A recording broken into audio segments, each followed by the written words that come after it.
La sécurité routière, une thématique importante pour les usagers de la route, mais surtout une thématique importante pour les jeunes. Comment les sensibiliser aux dangers de la route? C'est pour œuvrer en ce sens que le Conseil départemental des jeunes s'est emparé de la question. Une matinée dans l'hémicycle en présence de collégiens venus de toute l'île a permis de mieux comprendre le contexte de la lutte contre l'insécurité routière.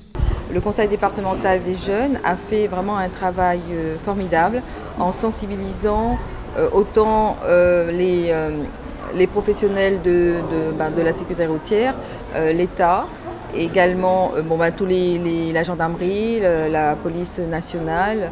C'est très important qu'on puisse, à travers le spot que ces jeunes vont créer, sensibiliser d'autres jeunes. Mieux informer les jeunes et les informer de plus en plus tôt pour que les messages marquent les esprits. En 2015, 51 personnes ont perdu la vie sur les routes réunionnaises.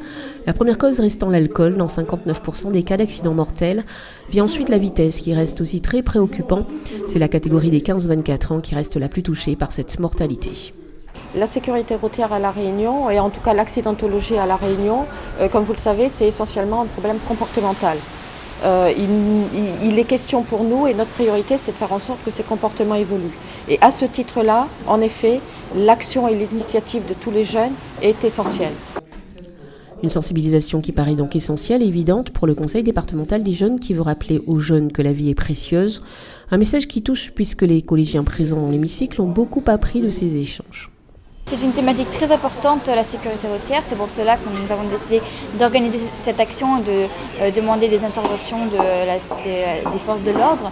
Parce que forcément, on a juste à allumer notre télévision tous les soirs, on regarde les actualités. Et comme le disait tout à l'heure la vice-présidente et la sous-préfète, à chaque fois on entend des morts sur la route, des blessés. Et on constate que ce sont souvent des jeunes et ça nous a vraiment touchés.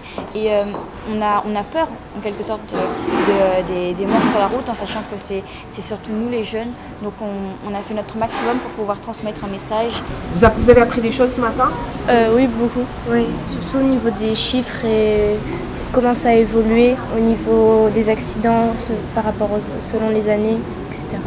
L'Académie des Dallons qui s'est associée à ce débat, les académiciens qui sont à l'origine d'un clip vidéo avec Frédéric Jouron sur les dangers de l'alcool et de la vitesse. Sur les accidents de la route, l'alcool, le portable et plus stupéfiant aussi en même temps. Voilà, vous voyez, c'est relativement bref. Toute personne, même alcoolisée, est capable d'expirer normalement dans cet appareil qui indique, on montre à tout le monde, un taux négatif. L'éthylotest fait partie de l'arsenal répressif des militaires et des policiers. Tout naturellement, les forces de l'ordre étaient associées à cette rencontre. Une manière de montrer aux jeunes qu'avant de mettre en place la répression, il est aussi possible, avec l'information, de changer les comportements dangereux sur les routes.